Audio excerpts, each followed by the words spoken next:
안녕하세요. 3월 24일 금요일입니다. 오늘은 마태복음 23장 29절부터 39절까지입니다. 제가 읽겠습니다. 화 있을 진저 외식하는 서기관들과 바리새인들이여, 너희는 선지자들의 무덤을 만들고 의인들의 비석을 꾸미며 이르되, 만일 우리가 조상 때 있었더라면 우리는 그들이 선지자의 피를 흘리는 데 참여하지 아니하였으리라 하니, 그러면 너희가 선지자를 죽인 자의 자손임을 스스로 증명함이로다. 너희가 너희 조상의 분량을 채우라. 뱀들아, 독사의 새끼들아, 너희가 어떻게 지옥의 판결을 피하겠느냐. 그러므로 내가 너희에게 선지자들과 지혜 있는 자들과 서기관들을 보내며 너희가 그 중에서 더러는 죽이거나 십자가에 못 박고, 그 중에서 더러는 너희 회당에서 채찍질하고 이 동네에서 저 동네로 따라다니며 박해하리라. 그러므로 의인 아벨의 피로부터 성전과 제단 사이에서 너희가 죽인 바라기아의 아들 사가랴의 피까지 땅 위에서 흘린 의로운 피가 다 너희에게 돌아가리라. 내가 진실로 너희에게 이르노니 이것이 다 이 세대에 돌아가리라. 예루살렘아, 예루살렘아, 선지자들을 죽이고 내게 파송된 자들을 돌로 치는 자여, 암탉이 그 새끼를 날개 아래 모음같이 내가 내 자녀를 모으려 한 일이 몇 번이더냐. 그러나 너희가 원하지 아니하였도다. 보라, 너희 집이 황폐하여 버려진 바 되리라. 내가 너희에게 이르노니 이제부터 너희는 찬송하리로다. 주의 이름으로 오시는 이여 할 때까지 나를 보지 못하리라 하시니라. 아멘. 일곱 번째로 화 있을진저라고 말씀하시면서 서기관들과 바리새인들에게 말씀하시죠. 다시 이 외식하는 자들아 라고 예수님이 소리치십니다. 그러면서 더 심한 말 하죠. 이 뱀들아, 독사의 새끼들아, 이렇게 이야기하면서 가장 강하게 그들을 향해서 예수님이 비판하시고 그들을 마치 채찍을 드시는 것처럼 그렇게 말씀을 하고 계십니다. 어떤 것을 말씀하셨냐면, 너희는 선지자들의 무덤을 만들고 의인들의 비석을 꾸미면서 말을 한다라고 얘기하는데, 선지자와 의인의 무덤과 비석이라는 것은 무엇이냐면요, 이 과거에 하나님의 뜻을 전하고 이스라엘 백성들에게 하나님의 소리를 들리게 하고 그들을 향해서 외치고 하나님께로 돌아오라라고 소리쳤던 많은 선지자들과 그런 의인들, 그들이 거부하고 그들의 조상들이 거부하고 그들을 죽이고 그렇게 했던 것을 그들의 무덤을 만들고 그들의 비석을 세우면서 기렸던 것이죠. 그러나 그것이 있다고 하는 것 자체는 오히려 어떤 큰 믿음에 대한 그런 상징이라기보다 하나님의 뜻을 반대하였음, 하나님이 무엇인가 하실 때 우리는 원치 않았음, 동조하지 않았음, 그 정도 수준의 하나님을 반대하였음, 하나님의 소리가 듣기 싫었음, 그것을 증명하고 있는 이야기가 되는 것이잖아요. 이것은 오히려 하나님의 뜻을 따르지 않았음을 나타내는 것이죠. 불순종의 역사를 말하고 있는 겁니다. 그러면서 예수님 당시의 이 종교 지도자들은 그들의 무덤이나 그들의 비석을 꾸미고 그것을 관리하고 하는 것으로 그들을 향한 존경심, 이런 것들을 나타냈죠. 그러면서 바리새인들과 서기관들이 뭐라고 얘기했냐면, 만약에 우리가 조상 때 있었더라면 그렇게 선지자들을 죽이고 의인들을 죽이고 핍박하고 하나님의 뜻을 거역하고 할 때 우리가 있었더라면 우리는 그들이 선지자의 피를 흘리는데 참여하지 않았을 건데 라고 이야기합니다. 그러나 예수님은 그들의 그 말이 너희가 스스로 선지자들을 죽인, 그러니까 하나님의 뜻을 거역한 그들의 자손인 것을 스스로 말하고 있구나 라고 이야기하시는 거죠. 왜냐하면요, 과거에 우리가 거기 있었으면 사람들이 그렇게 선지자들을 핍박하고 죽이고 하나님의 뜻에 대항하고 그런 거 못하게 하고 우리는 안 그랬을 텐데 라고 이야기하지만, 그들은 바로 얼마 전에 있었던 세례 요한의 그 죽음에도 침묵하고 있었고요. 그들은 이제 머지않아서 예수님을 죽이는 일에 가장 앞장서는 사람들이 될 것이기 때문입니다. 지금도 그러하고 있고요. 우리는 그러지 않을 텐데 라고 말하지만 그것은 사실이 아닌 것이죠. 예수님은요, 앞서 말씀하신 것처럼 이들을 책망하는 이유가 그들이 하는 말이 틀렸다가 아니라 그들이 말하지만 그대로 살지 않는다는 것이었잖아요.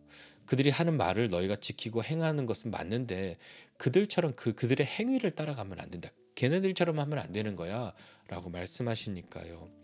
과연 그렇게 말은 하지만 살지 않는 것, 그것을 정말 믿음의 삶이라고 이야기할 수 있을까요? 그러면서 예수님이 심하게 이 뱀들아 독사의 새끼들아 이렇게 이야기하시잖아요. 책망하시잖아요. 내가 이렇게 사람들을 보냈는데 죽이고 십자가에 못 박고 뭐 채찍질하고 여기저기로 막 쫓아다니면서 괴롭히고 박해하고 너희는 그럴 거라고.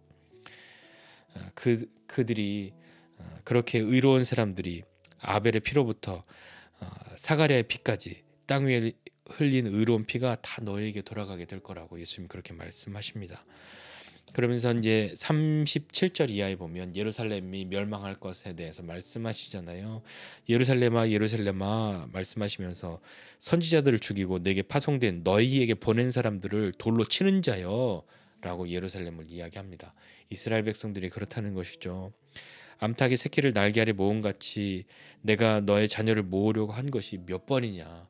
그러나 너희가 원하지 아니하였도다라고 말씀하십니다. 하나님은요 그렇게 우리를 지키시고 보호하시고 품으시고 어떻게 해서든지 새롭게 하시려고 그 하나님의 사랑을 보이셨는데 그 사람들이 그것을 원하지 않았다, 거부하였다, 거절하였다 말씀하시는 거죠.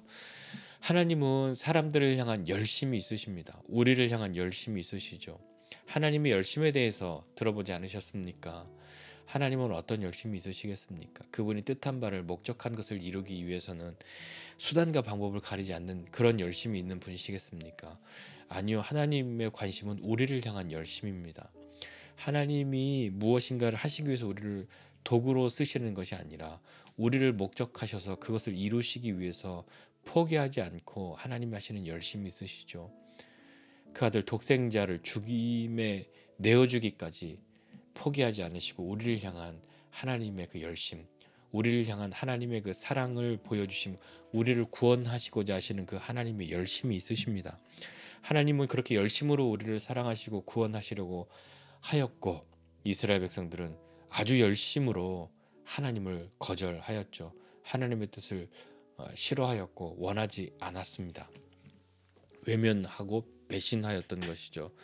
그러니까 너희의 집이 황폐하여지고 이제 버려진 바 될 것이다. 내가 너희에게 이르노니 너희는 찬송하리로다 주의 이름으로 오시는 이여 할 때까지 나를 보지 못할 것이다. 라고 주님이 말씀하십니다. 오늘 말씀 보면서 좀 생각해 보고 싶은 것이 있습니다. 계속해서 서기관 바리새인들 이런 사람들 나오니까 많이 혼나잖아요. 우리는 그 혼나면서 제3자의 입장에서 구경하는 그런 느낌으로 좀 있지 않으십니까? 예수님이 아주 잘못한 사람들을 책망하시는 것을 구경하고 나는 저렇게까지는 잘못하지 않았으니까 조심해야겠구나. 뭐 혹은 나는 그런 사람 아니니 다행이다. 혼나지 않았는데 혼나는 걸 지켜보고 있구나. 그런 마음으로 보고 계십니까? 어떠십니까?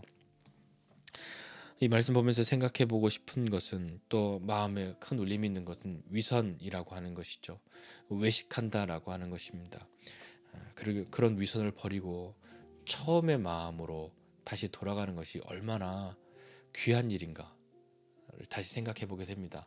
쉽지 않은 것이지만 참 귀한 것이고 조금씩 변하고 무엇인가 이렇게 조금씩 변질되어 갈 때는 변하는지 모르잖아요. 크게 변하면 변했구나라고 그렇게 알지만 조금씩 고치면 조금씩 그렇게 꾸미면 잘 모르게 됩니다. 나도 모르고 남도 모르는 것 같이 그렇게 되죠. 그러나 외식, 위선 이것을 버리고 하나님 앞에 나아갈 수 있는 믿음과 용기 그것이 오늘 우리에게 필요한 것 아니겠습니까? 나를 향하신 그 하나님의 열심, 그 하나님의 열심이 나를 살리고 또 나를 새롭게 하신다는 것을 믿고 하나님 앞에 나아가는 우리 되어야 하지 않겠습니까? 오늘 이스라엘 백성들이 주님이 그렇게 하나님이 암탉이 그 새끼를 날개 아래 모음같이 내가 너의 자녀를 모으려고 한 일이 그것이 몇 번이었냐 얼마나 많이 계속해서 반복해서 그렇게 하려고 했는데 너희가 원하지 않았다 라고 말씀하시지만 원하지 않은 그들을 향해서도 끊임없이 그 마음을 포기하지 않고 계시는 분이 하나님이신 거죠. 원치 않았도다. 이것이 우리가 되지 않기를 바랍니다. 이것이 내가 아니기를 또 기도합니다. 하나님께서 무엇인가 행하실 때에 하나님의 그 열심으로 우리를 향해 다가오실 때에 하나님을 거부하고 거절하고 원하지 않습니다 라고 말하지 않는 그 하나님의 품 안에 있을 때, 그 날개 아래 있을 때가 어떠한 것인지 경험하게 되는 우리였으면 좋겠습니다. 하나님의 뜻을 따르지 않음으로 향하는 열심이 아니라 하나님의 뜻을 따르는 것으로 향하는 그 열심이 우리에게 있었으면 좋겠습니다. 그 열심을 귀히 여기고 믿음과 용기를 가지고 나아가야 하지 않겠습니까? 무엇을 원하십니까? 뭐 나였다면 안 그랬을 텐데라고 그렇게 말하는 사람들과 같이 나였으면 정말 그렇게 하지 않았을 거야. 난 되게 믿음으로 했을 거야. 내가 그때 있었다라고 하면 그들이 그렇게 선지자들을 피 흘리는데 나는 그러지 않았을 텐데 하고 그렇게 말하는 것이 아니라 주님이 부르실 때에 그 날개 아래로 끌어모으실 때에 그 날개 아래로 품으실 때에 원하지 않습니다 라고 말하는 사람 아니라 주님, 오늘도 나는 주님을 원합니다. 오늘도 나는 주님의 사랑이 필요합니다. 오늘도 나는 주님의 은혜가 필요합니다.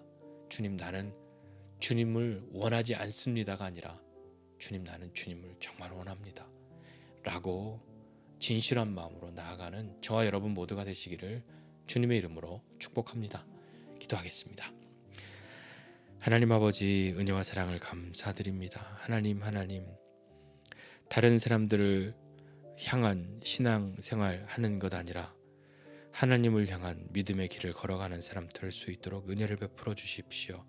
하나님이 우리를 향한 그 마음들을 흘려보내시고 그 일들을 하실 때에, 하나님 우리를 부르실 때에, 하나님의 사랑으로 우리를 향해 그 열심으로 다가오실 때에 하나님, 나는 원하지 않습니다 라고 말하는 사람 아니라 하나님, 오늘도 나는 주님을 원합니다. 하나님, 오늘도 나는 주님의 은혜가 필요합니다. 오늘도 나는 주님의 어루만져 주심을 원합니다. 오늘도 나는 주님과 함께하는 것을 원합니다 라고 믿음으로 고하고 주님 앞에 나아가는 그런 사람들이 되도록 은혜를 베풀어 주옵소서. 주님을 원하는 사람 되기 원합니다. 그것이 오늘 우리의 기도 제목이 되고 그것이 오늘 우리의 기도와 노래가 되고 하나님 앞에 고백이 되는 우리 믿음의 지체들 다 되도록 주님 은혜를 베풀어 주시옵소서. 감사드리고 예수님의 이름으로 기도드립니다. 아멘.